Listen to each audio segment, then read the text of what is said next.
અને જ્યારે સતપતિની 7 પ્રતિજ્ઞા લઈ લે પછી બેયના ખોળિયા જુદા, આત્મો એક. આનું નામ દાંપત્ય જીવન. આનું નામ અર્ધાંગના. અર્ધાંગના એટલે પતિના સુખ દુઃખની અડધો અડધ ભાગીદાર.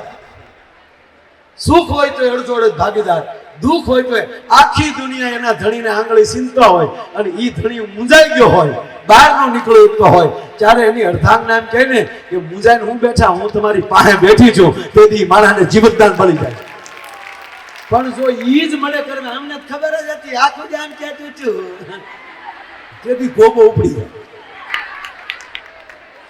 પણ પાછા અમુક અમુક બાપુ છે એવા. હા હા, એક બેન બિચારા એવા એના પતિને હાચવે, એવા હાચવે એટલે વાત જવા દે.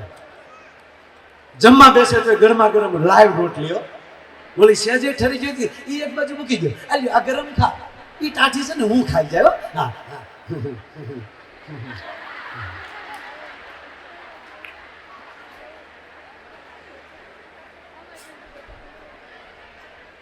પણ એ બધું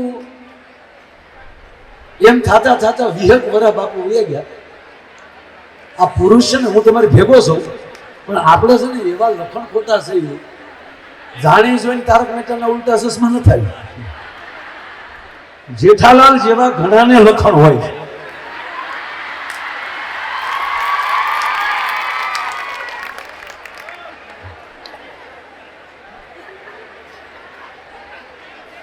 તમે જુઓ, હજી સંબંધ છે હોય ત્યારે કેવો પ્રેમ હોય. પાર્થ લગ્નના પ્રોગ્રામમાં મારે એવું થયું હતું, મારો વારો આવ્યો ને પોલીસ આવે, એક કલાકાર એવા હતા એને ખેંચી લીધું એટલે પછી મારો છેલ્લે વારો આવ્યો હતો. એ આજ હાથો વાળી દે બરોબર. અને બાપુ ખરેખર તાજા વ્યવહાર છે ને, સંબંધ થયા હોય, ગામડું ભલે હોય, એ તાજા વ્યવહાર છે. એ વાયડાડો બેઠો જે મોબાઈલ કરતો એ જોવા જેવું હોય. આમ કેવી હાલા ભૂગું બોલો, કવળી બોલી કે બોલવાનું પણ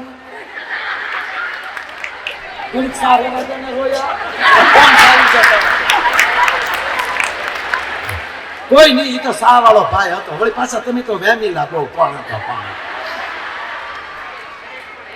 એ અમારા બાપાએ સા બનાવી હતી, તે સા દેવા આવ્યો હતો.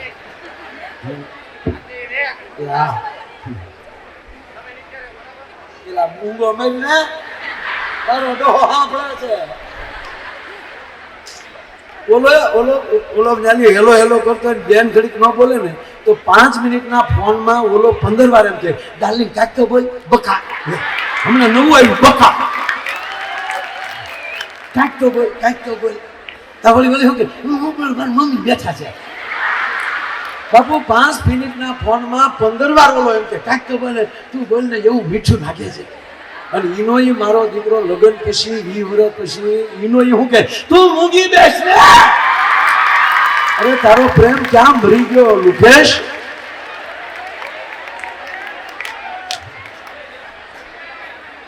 ખરેખર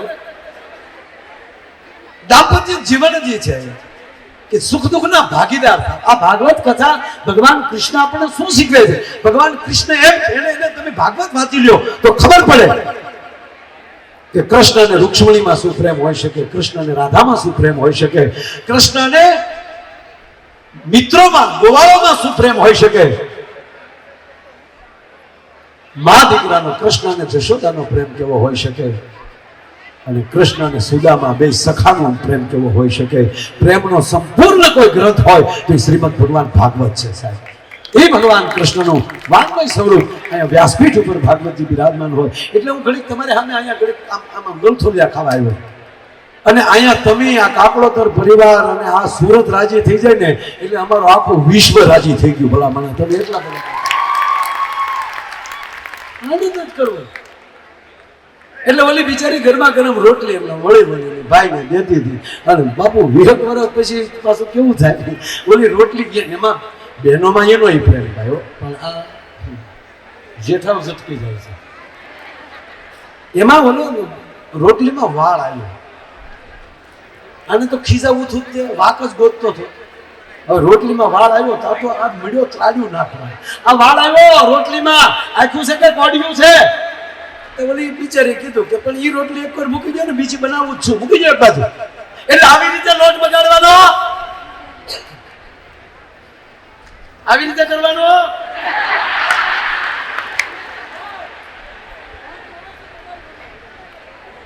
રાખો પ્રોગ્રામ રાખો. હું વાત જોઉં છું તમારી. બધાનો આગ્રહ બહુ છે, બધાનો આનંદ બહુ છે. કહેવાનો મતલબ કે મહેમાનો એટલા આવ્યા છે, પણ અમને શું કહેવું, અમને ઘડીક આમ છૂટા પટે બાપા, અમને જો અમારી પતંગ સગે ને સગાવા દો, વશમાં પેશ ન નાખે. એટલે એ ઓલી બેન એમ કીધું કે રોટલી એક વાર મૂકી દો ને, પણ એક વાર મૂકી દેવાની. આવ્યો કેમ વાળ આખું નથી? એટલે ઓલી બેને કીધું ગરમી બહુ છે, બપોરનું ટાણું છે, મારા માથા ઉપર વાળા ઘડી હાથ વયો જાય છે, તે મારો જ વાળ હશે. તારો વાળ હોય તો ખાઈ જવાનો. હું એમ ક્યાં કહું છું તમને, પ્લીઝ બકા પ્લીઝ. નહીં નહીં નહીં, તું રમત ન કર. કેમ વાળ આવ્યો?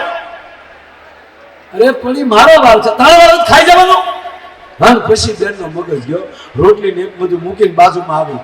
ક્યાર નહીં કહું છું મારો વાળ છે, મારો વાળ છે.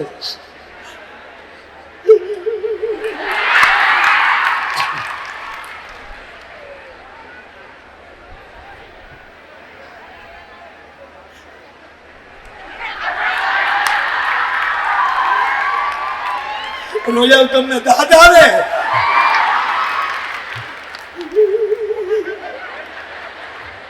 બાબુ જોવા આવ્યા ને તેથી આની મમ્મી કહેતી હતી મારો દીકરા લાખોમાં એક છે, અને મારા દીકરાને ઇંગ્લિશ સિવા ફાવતું નથી. અહીંયા આવ્યા પછી ખબર પડી ઇંગ્લિશ સિવા ફાવતું નથી. આવે અને એવા હારા હારા ઘરના માગા આવતા હતા. મારા બાપે ગધેડા તો કે હીરો બાંચ્યો. અને હું તમને ક્યાર નહીં કહું છું એ મારો વાળ છે, મારો વાળ છે. અમે નથી ગમતો ને, પણ આપણે જો ગુગુ ઈ જ વાળ ઉપર તમે એકવાર ગીત ગાયેલા છે, રેશમી ઝુલ્ફે ને શરબતી આંખે. આ તારો પ્રેમ ક્યાં મરી ગયો? પ્રેમ હોય તો વાળ હું અંબોડ આવ્યો હોય તો ગળકી જાય. આ તો ઓલો ખાઈ ગયો. બોલો બસ પ્રેમથી જીવજો. મારો કહેવાનો અર્થ ક્યારે જિંદગી પૂરી થઈ જાય નક્કી નથી સાહેબ. મૃત્યુ છે એ ફાઇનલ છે, ક્યારે છે એ ખબર નથી. માટે કાલે જ છે એવું સમજીને આજે આવા સારા કાર્ય કરતા રહીએ. કાકલોતર પરિવાર આવો રૂડો જયારે કાર્યક્રમ આવી કથાનું આયોજન કર્યું, બસ આ મેદાન મારી ગયો એ ફાયદો.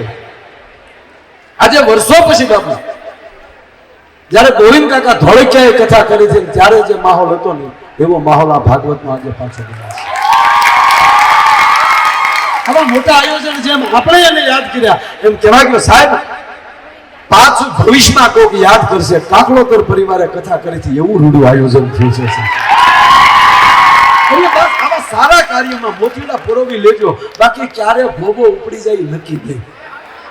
હાવ ઝીણો જોક્સ કહો, હાવ પાતળો, હાવ સમજાય તો સમજાય, નકર નોય સમજાય એમાં મારું કાંઈ નહીં. હાવ પાતળો જોક. એક ડોક્ટર દર્દી પાસે બેઠા, દર્દીના છેલ્લો સમય ચાલતો હતો.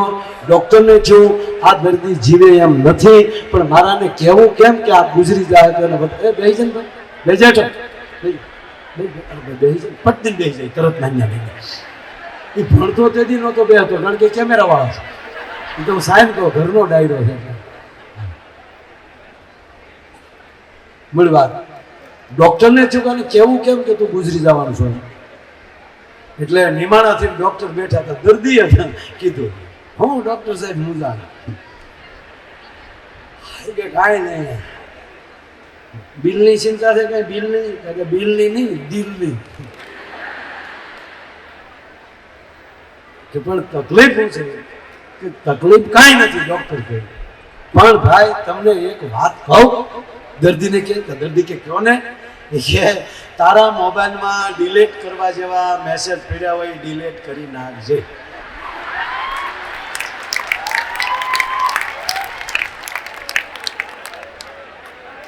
બાપુ અદ્ભુત વાત છે કે મારા ભાઈ તારા મોબાઈલમાં એવા મેસેજ પડ્યા હોય તું ગુજરી જા પછી પાછા જો સમાજ કે તારો પરિવાર જોવે તો ભોઠા ન પડે. અરે આવા હતા, આમાં તો આવા મેસેજ પડ્યા હતા. માટે હજી તારી પાસે સમય છે કે ડિલીટ કરી નાખજે.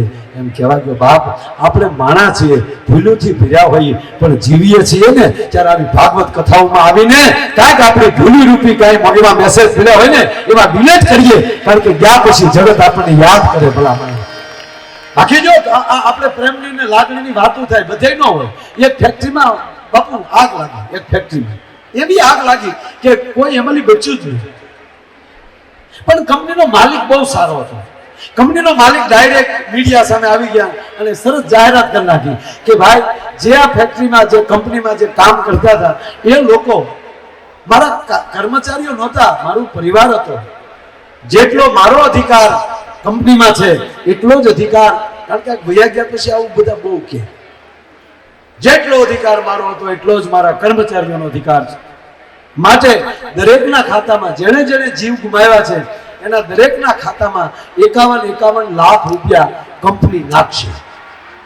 હવે 51 લાખની વાત આવી એટલે અમુક માણસો, અમુક પરિવારે તો એવું કીધું કે રૂપિયા શું કરવા, માણા જેવો માણા ગુમાવ્યો. પણ બધાય નો હરખ્યા હોય ને. એક બેન તો ટીવી સામે ટક્કર લઈ ગયા, 51 લાખ. આ શેઠીઓ થોડો કહેવાય, આ તો ભગવાન કહેવાય બેન, ભગવાન કહેવાય. હા દીકરા અહીંયા આવ્યો તો બચા, હા મમ્મી આ સમાચાર આવે જે તારા પપ્પા જે ફેક્ટરીમાં નોકરીમાં જતા ઈ જ ફેક્ટરીમાં આગ લાગી ને બચા. હા મમ્મી ધીરજ રાખજે બચા, હિંમત રાખજે મારો બાપ. હવે ક્યારે કેવા સમાચાર આવે એ નક્કી નહીં. 51 લાખ બેટા, હિંમત રાખજે મારો બાપા. લાય તાર બાપાનો ફોટો ગોતતો, હમણાં તાર બાપાના ફોટાની જરૂર પડશે બેટા. તો છોકરે ફોટો આપ્યો તો ફોટા માથે તો ઓલી માખ્યું બે કાળા ટપકા થઈ ગયા. હવે એક તો એને 51 લાખના હરખને છુપાવવાનો, દુઃખ વ્યક્ત કરવાનો, એમાંય અટવાણીઓ એ ફોટો સાફ કરતી જાય એના પતિનો.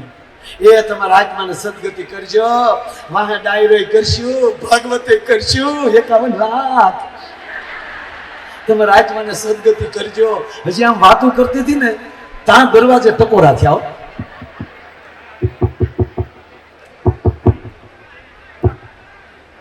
પોલીસ ફોટા હોતી ઊભી થઈ, દરવાજો ખોલ્યો તો ઘૂઘુ ઉભો માવો છોડતો હતો.